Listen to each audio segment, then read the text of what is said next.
Noong mga time na yan, birthday nga pala ng pamangkin ko. Pauwi na din po pala kami galing sa trabaho. At nag-aabang na lang din po kami ng taxi na aming mapapara. At eto nga gusto kong i-flex kung saan ako nagtatrabaho. Eto nga pala ang Atlanta Center Building. Sa 18th floor nga pala yung opisina namin. At noong mga time na yan, may napara na nga ang ate ko at sumakay na kami.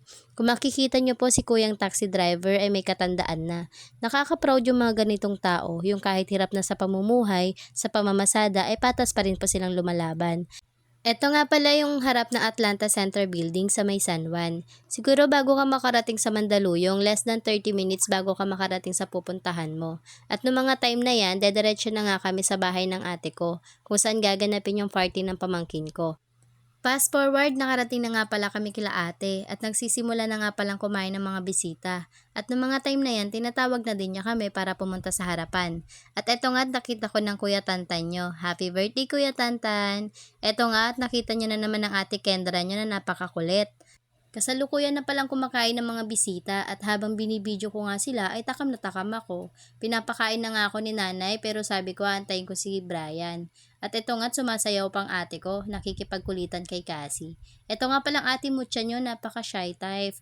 Noong mga time na yan, ako naman yung nakipagkulitan kay Cassie. Tapos kinuha ko siya kay nanay para si nanay naman yung makakain. Ilang minuto nga lang at nagpababa din si Cassie kasi gusto daw niya sumayaw at ayan nga pasayaw-sayaw pa. Ang cute talaga ng batang to. Habang binibidyo ko yung mga pagkain, hay nako, talagang gutom na ako. Napakatagal kasi ng Kuya Brian nyo. Naghahanda na din pala ang mga clown dyan para mag-perform at mag-magic. At eto nga, sobrang behave na yung mga bata, nakaupo na. Sa wakas, dumating na rin ang Kuya Brian nyo at eto nga, inabangan ko nga siya sa my gate. Pagpasok nga namin, ang sabi ko sa kanya, wag ka na magpahinga, kumain na tayo. At eto nga, sumandok na ang Kuya Brian nyo. Habang kumakain nga kami ng Kuya Brian nyo, ayan, nagsisimula na mag-magic ang mga clown.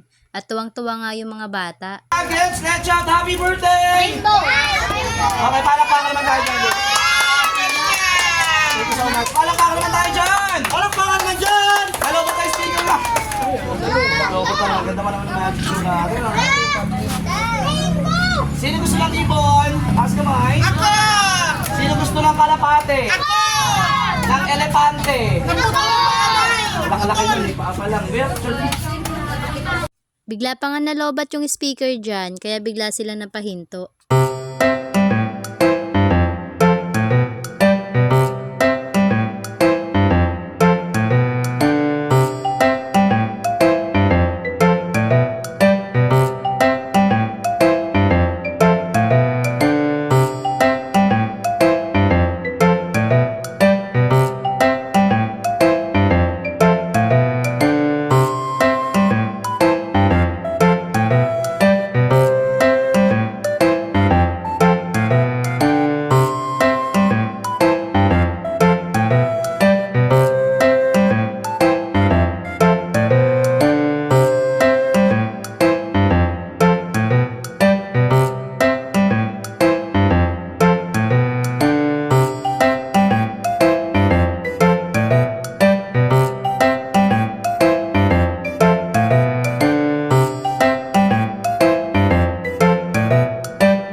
Ito na nga pala yung sa next na magic, yung sa may paper bag, yung may lalabas na 20 pesos. At ito nga, tawang-tawa ako ng mga time na yan kasi si Kitkit masyadong kinakarir. May mga ipapagawa kasi itong magician bago niya bigyan ng 20. At makikita nyo sa reaction ni Kitkit kung paano siya sumigaw.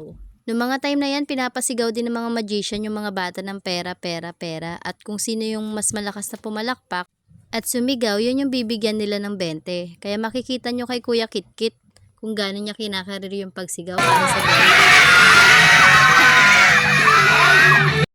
Nagulat pa nga yung magician sa pagsigaw niya, pero bandang huli hindi siya yung binigyan, kundi si Tantan. Kaya kitang-kita kay Kuya Kitkit yung pagkadismaya. Napatingin pa nga siya sa akin, pero ng mga sumunod na nilabas na 20 kay Kitkit naman na binigay. At ayun nga, tuwang-tuwa ng Kuya Kitkit nyo.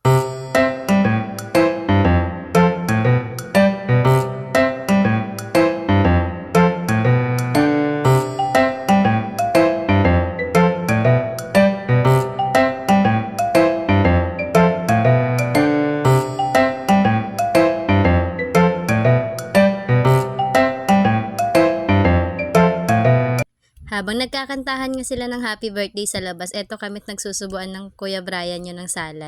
Habang nag-e-enjoy kami sa pagkain ng salad ng Kuya Brian nyo, eto nga't nag-e-enjoy na din yung mga bata sa pabitin.